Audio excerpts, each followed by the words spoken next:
Hello, everybody, and welcome back for another episode. Today we will be talking apocalypse past, and these spheres might actually play a part in telling us what that event was.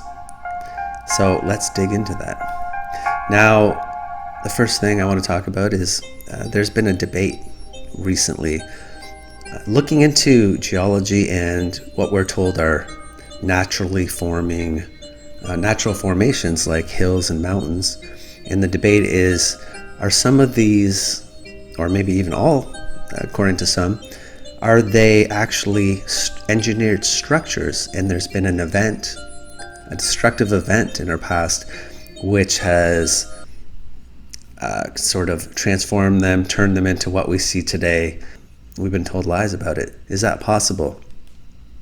Now, I just wanted to, and that's what we're going to talk about today, and I just wanted to talk about the Bosnian Pyramid just real quick because this is an example of something that was assumed to be a natural formation, but later turned out to be an engineered structure.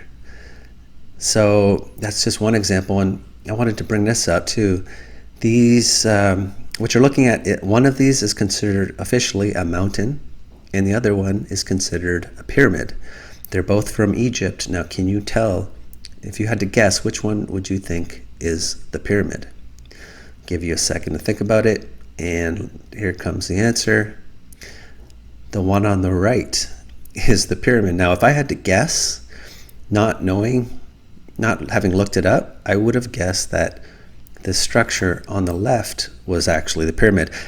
And this is considered a mountain, but I believe it translates to, the name for it, I believe, translates to pyramid mountain. Now, there's just way too many straight lines and right angles for me to not think this is an engineered structure. Like, I don't even know how they get away with calling this just a mountain. It seems pretty obvious to me that there's more going on with this structure, or with this mountain, sorry. I believe it to be an engineered structure. Something happened, and I want to talk about that. What that event was, I think we might have some insight into that. But again, so this is just an example here of what we're going to be talking about today. Now, getting back to these spheres, in and around the Bosnian Pyramid and complex, and in that area, they find these giant spheres, some not so big, but this is, I believe, I think this is the largest one, or one of the largest ones, and they speculate it weighs over 30 tons. Now, there is an official explanation as to what we're seeing. Now, so the official explanation calls these concretions, and a concretion is a hard, compact mass of matter, and it's found in sedimentary rock or soil. So I guess this would be an example where it's found in soil.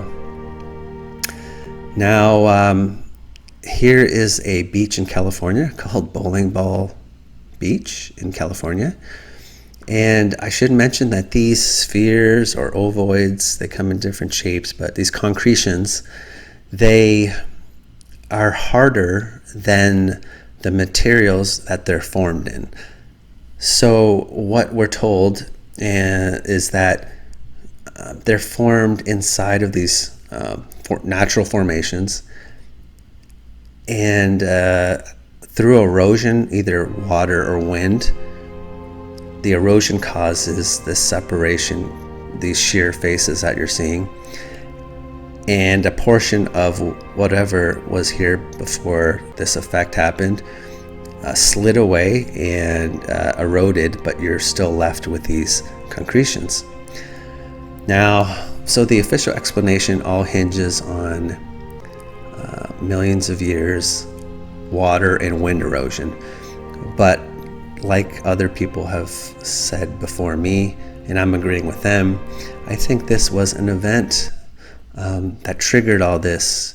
And I believe these concretions, they weren't formed through thousands, millions of years. I believe the event that I'm going to be talking about, the event is what it involves a heating event as well. It involves extreme heat, but I believe one of the side effects of this event is the formation of these concretions, and it also causes this effect where what we call cliffs and bluffs. So let me give you another example. Here's the Morokai boulders in New Zealand. So you got your spheres, these concretions. You have this bluff here, these cliffs, and so what I'm suggesting and what others have suggested is that there was an event that formed these cliffs, these bluffs, and a portion of whatever this was sort of melted and turned into the beach, basically. And these spheres would have been formed inside of that during this heating event. So I think instead of millions of years and natural erosion, I think it happened in I don't know if it was an instant, but in a short period of time. And you even find in China, there's this mysterious cliff that locals say lays eggs. And I believe this particular cliff is called Chandanya, and it's 65 feet long, almost 20 feet high. And it's got these concretions that are, part of it is exposed, and you see these concretions. And I mean, these things are forming right in this structure wall, in this formation. And when you look at it, I mean, I could see why people think these are bricks. That's the speculation, that this was structure, and what you're seeing is various bricks and brick lines, and I'm inclined to agree with a lot of what they're saying. It certainly looks like that. But here's just another, we're still looking at that same cliff, and here's that cliff. And again, a lot of right angles, a lot of straight lines. And I think these spherical objects that you're seeing, they're formed during this event that destroyed a lot of these things and caused the destruction. I think that's when these were formed. So they can explain these away officially. But then there's other times when when the spheres aren't by bodies of water, and they can't use natural, water erosion as an excuse. They claim it as a mystery. So here's an example from an article, Russia Beyond. Where on earth did these giant spherical stones come from?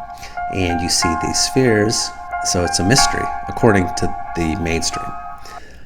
And these spheres, they're on this island called Champ Island. And these are the Champ Island spheres. And it's in Russia, but it is, I don't know if it's technically in the Arctic Circle, but it's probably pretty close. So here's Finland, Sweden, and there's an island chain here. And Champ Island is one of these islands. And here's just some people. I'm not sure what they're doing, but these spheres, they come in different sizes, and I believe this one's like 10 feet wide or 10 feet in diameter. And here's some more spheres on this island. And there's more mysterious spherical rocks in Kazakhstan. And this valley is full of these spheres of different sizes. And here's the location, Kazakhstan, the western portion of it, in a semi-desert area.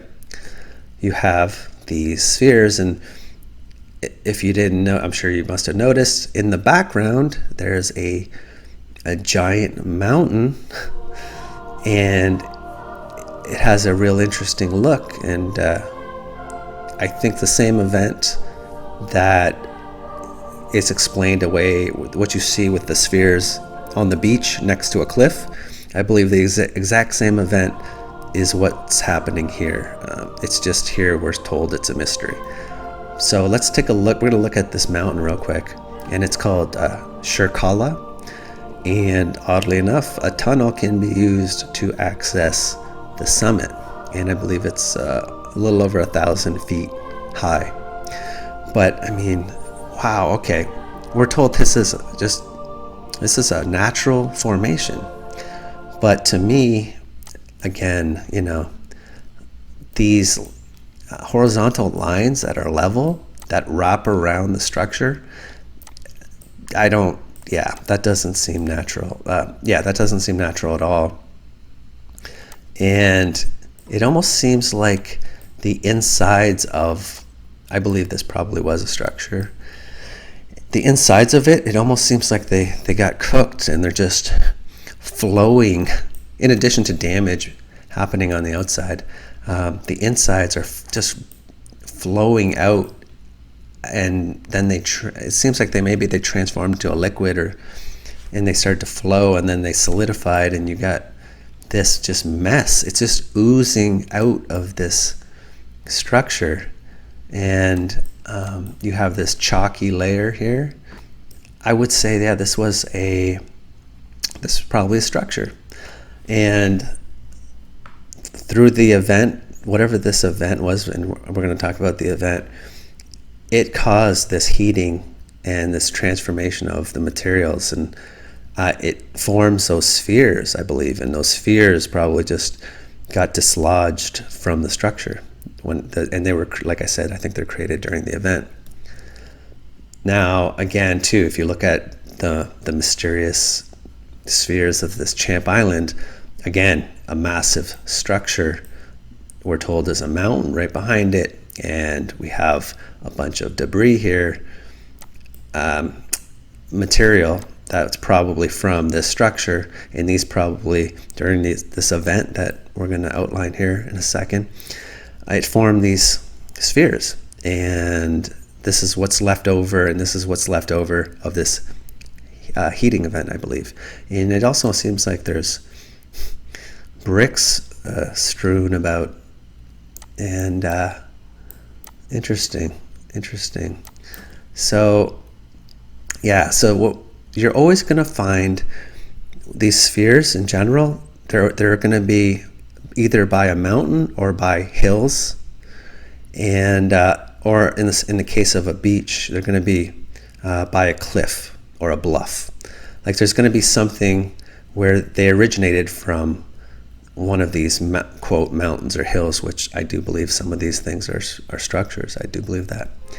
So now we're getting in. We're going to step on the gas a little bit here. There's a national park in North Dakota called Theodore Roosevelt National Park, and it's, as mentioned, it's western part of North Dakota, and there's a section of this national park which is just, I think it really starts to tell the tale of what happened during this heating event. Now, here you can see whether it's a formation or a structure, a portion of it just got cleaved off, and it turned into whatever this is. I don't know if that's sandstone now. I don't know. It changed to a liquid, then back to this. These spheres were formed, and that's all that's left. And this is a great shot too. You can kind of see here, like this is it. I don't know why during this event this was all sheared off, and it just all the way down and across turned in this section of whatever this formation or structure was. Just it liquefied, then it turned into it hardened again and turned into this. But so we get a good insight as to what this process can do. And again, I think what you're seeing on the left, as opposed to millions of years, wind, water, erosion, there was an event that caused these cliffs, what we call cliffs, bluffs, to form. And a portion of this formation or structure, whatever it was, it liquefied, turned into the beach. These spheres were within that portion of the structure or formation, and they're left behind. And it's the same thing. It was one event, and here it's the same event. It's just there's no body of water, and we don't have any sand here. It's this was mid-process, I believe. And here's just one more shot, and again, it's like it's just all flowing down, and it's I can see why people too, like this ledge here, I can see why people are thinking this is a structure. There's some indicators. Okay, so now let's try and figure out what is the root cause of all this stuff. Is there a way to maybe try and figure that out? Well, I think there is. And I remember there's a topic. There's something referred to as the black mat layer, and geologists have noticed there's these bands of they refer to these bands as the black mat layer, and they've studied these bands, and they're what's interesting to me obviously is how horizontal they are. And here we go. When I see pictures like this, again, here's this black mat layer, and we're going to talk about what is inside. They've studied this layer, and I'm going to talk about that. But this is exactly, what we're talking about. Cliffs, these bluffs, these cliffs are formed during this event. Portion of this formation or structure, it dissolves and turns into your sand, sandstone, whatever else you see, the beach. And I think that's what's happening there. But so they've studied this black mat layer, and one of the things they found that what they found in that layer were these spheres, these spherules form. Now, these are tiny, but you can just imagine. I think this black mat layer is when this heating event happens. These spheres are formed during that process, and depending, I don't know, depending on the amount of heat or the intensity of the event, depends on the size of these spheres. But so I think this is all tied in to these spheres that we're seeing, close to these structures, these cliffs, these bluffs. I think it's all tied in, and the black mat layer, these geologists who look for this, and they notice most of them are in the western part of the United States. Now, this is sort of the clue that to me sort of led me to, I believe, find a potential answer to what we're seeing as to the cause. And it's because there's a phenomena that you see in the West, and that is branching electrical discharge patterns known as Lichtenberg figures.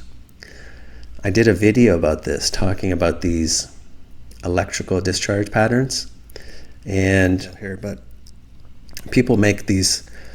You can get a piece of wood and get a microwave transformer, and you apply voltage to the piece of wood, and it starts forming these electrical discharge patterns.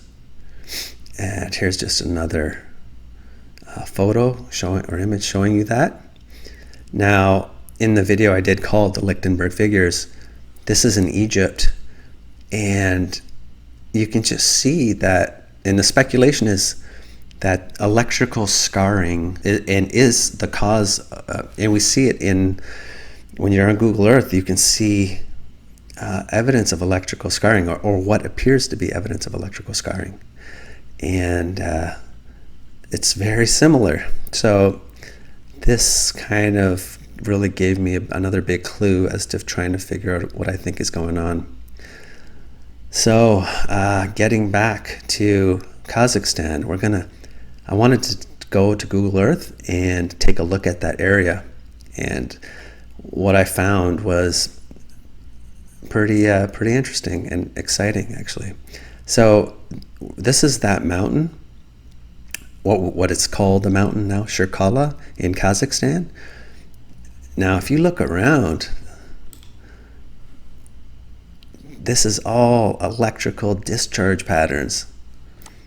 And the more of these, by the way, that you see in an area, the more uninhabited it's going to be in general, the more desert-like, uninhabited.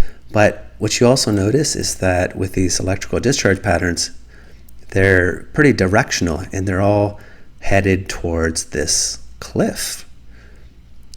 So the directionality is kind of interesting. And there, again, here's that mountain. I want to take a look at this section where the arrow's pointing to, because I think this really got me started to trying to really start to understand actually what I think we're seeing. So when you zoom in on this particular area, so you get all of these electrical discharge patterns, then there's a cliff formed, right? And then you have more electrical discharge patterns and another cliff is formed. And then even from there, you have more electrical discharge patterns flowing. So now, at this point, it seemed pretty clear to me that this effect, this of creating these terraces, these cliff faces, is electrical discharge basically.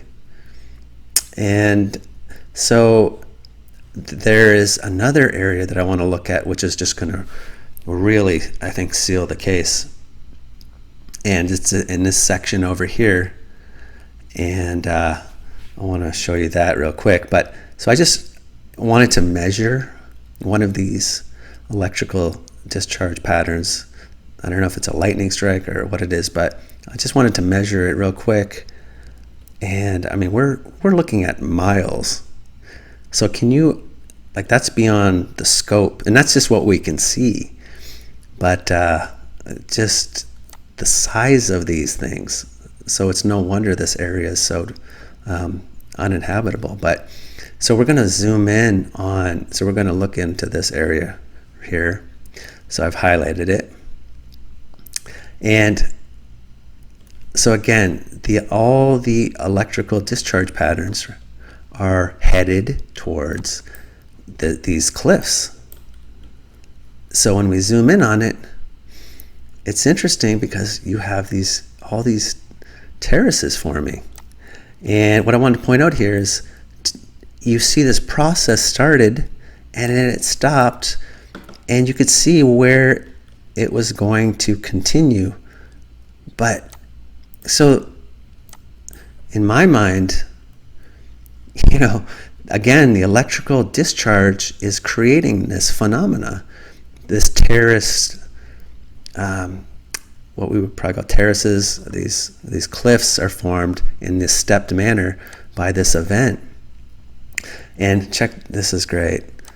Again, the same area, all of these stepped plateaus, and then the process stops here, and then here again.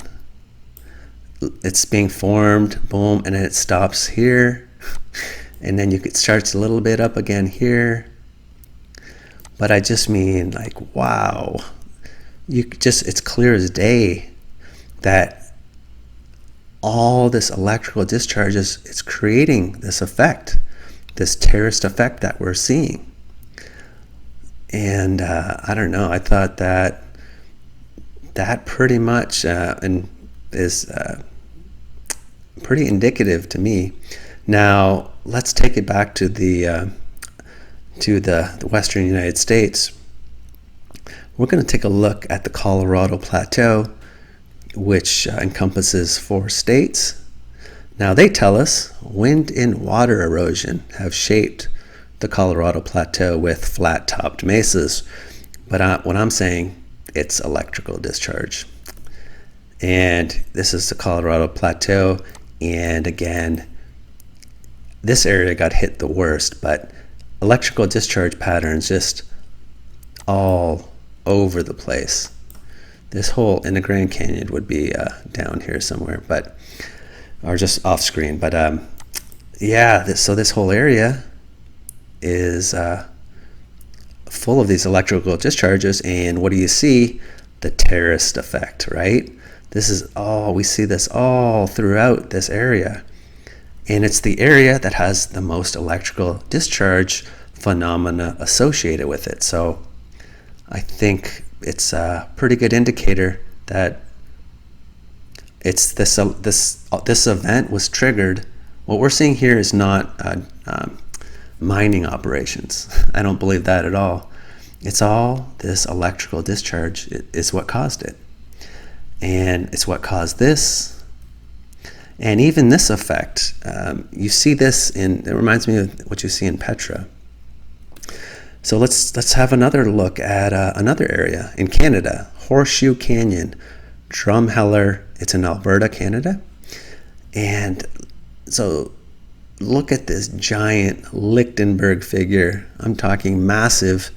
So there's this canyon, Horseshoe Canyon. So I wanted to zoom in on that real quick and just look at all this. It's just the earth has been just scoured by this, and it appears that the electrical discharge, these connected with each other. But so what would you expect to see? Now we've established a pattern. Will we see those terraces and that same effect? Well, yeah, it's the exact same thing. And I think it's the same event. It's causing all of this. In wherever you see those massive electrical discharges, you're probably going to see these, whether they're formations or structures, they're going to look like this. Now let's take it back to that Theodore Roosevelt National Park in North Dakota. And again, that looks like this. So would we find evidence of a electrical discharge Lichtenberg figure? Well, what do you know? Here's this river flows and down here, and you can see that this national park is tucked right in. Hopefully it's coming through here, but this is all one big Lichtenberg figure, electrical discharge, and I just wanted to measure the length of it, and it's like 60 miles long. And this national park is tucked in there nicely, and I believe it's over 20 miles wide. So the pattern holds true. And so what you're seeing here is, I believe this event was triggered by all this electrical discharge, and it creates this effect, which is odd. And these spheres are a byproduct of it. This liquefaction, this melting is a byproduct. I guess that's all I have for today, but I wish you well, and until next time, take care. Bye.